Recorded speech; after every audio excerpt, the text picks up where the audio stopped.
Baik, bismillahirrahmanirrahim. Assalamualaikum warahmatullahi wabarakatuh. Perkenalkan, nama saya Kadri dari Prodi Pendidikan Agama Islam semester 4. Maksud saya, tujuan untuk membuat video ini adalah salah satu pemenuhan tugas final dari mata kuliah Sosiologi Pendidikan yang dosen pengampunya Ibu Saida Andi Hafid. Baik, pada kesempatan ini saya akan membahas mengenai salah satu materi dari Sosiologi Pendidikan, yakni mobilitas sosial. Ya, di sini ada beberapa pembahasan yang saya bahas mengenai tentang mobilitas sosial. Di sini terdiri dari 5 pembahasan mengenai tentang mobilitas sosial. Yang pertama itu kita harus mengetahui terlebih dahulu apa itu pengertian mengenai mobilitas sosial. Yang kedua yaitu kita akan membahas mengenai faktor-faktor yang mendorong mobilitas sosial. Yang ketiga itu kita juga akan membahas mengenai faktor penghambatnya dari mobilitas sosial. Yang keempat itu kita akan mengetahui mengenai hubungan antara pendidikan dan mobilitas sosial. Dan yang kelima itu kita akan membahas mengenai tingkat sekolah dan mobilitas sosial. Baik, yang pertama itu kita akan terlebih dahulu mengetahui apa itu pengertian mobilitas sosial sebelum kita terlalu jauh untuk membahas materi selanjutnya. Baik, terlebih dahulu mengenai tentang pengertian mobilitas sosial adalah suatu gerak dalam struktur sosial, yaitu pola tertentu yang mengatur organisasi suatu kelompok sosial. Struktur sosial ini juga mencakup bagaimana sifat-sifat hubungan antara individu dalam kelompok dan hubungan antara individu dengan kelompok lainnya.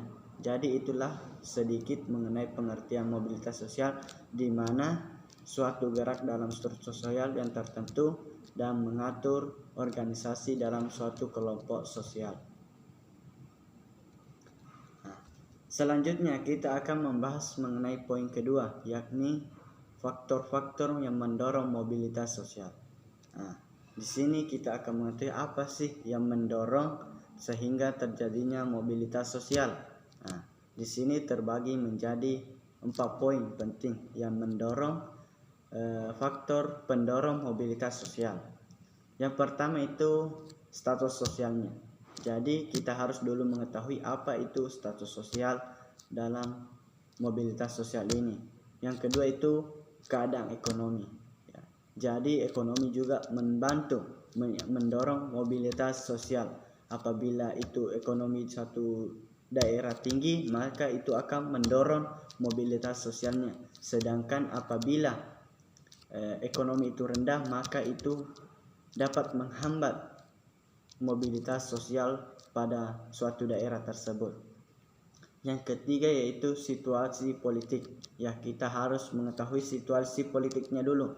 Apakah itu situasi politiknya baik atau buruk? Itu yang harus diperhatikan dalam mobilitas sosial.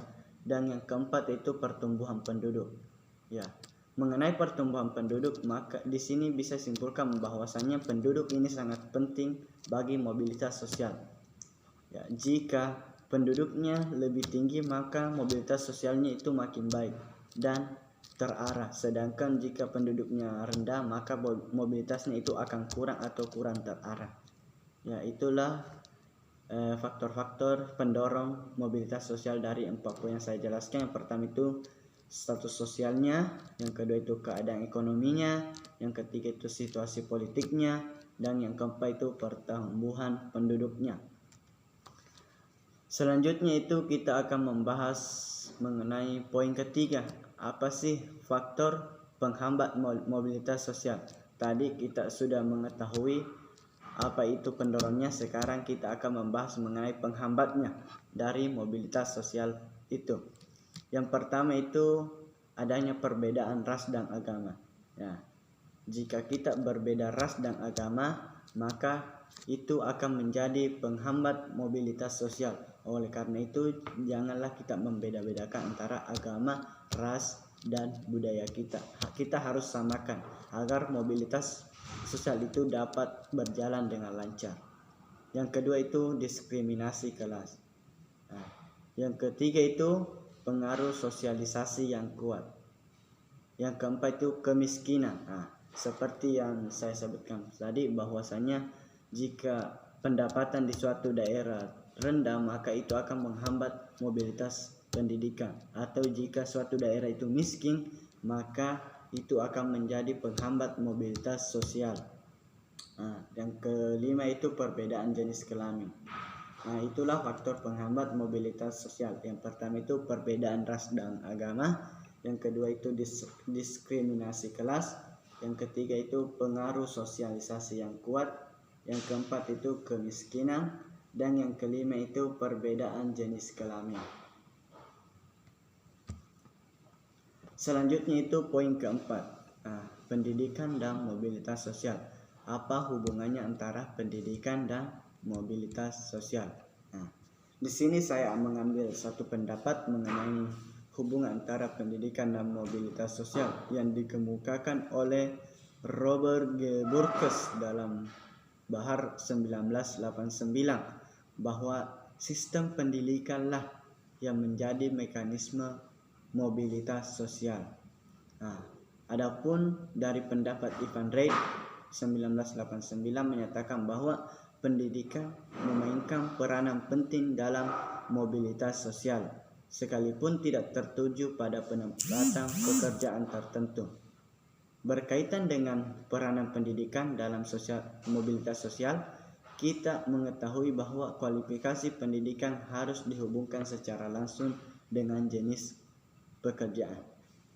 Jadi sudah jelas bahwa hubungannya pendidikan dan mobilitas ini sangat erat sekali, di mana pendidikan yang menjadi mekanisme dari mobilitas sosial.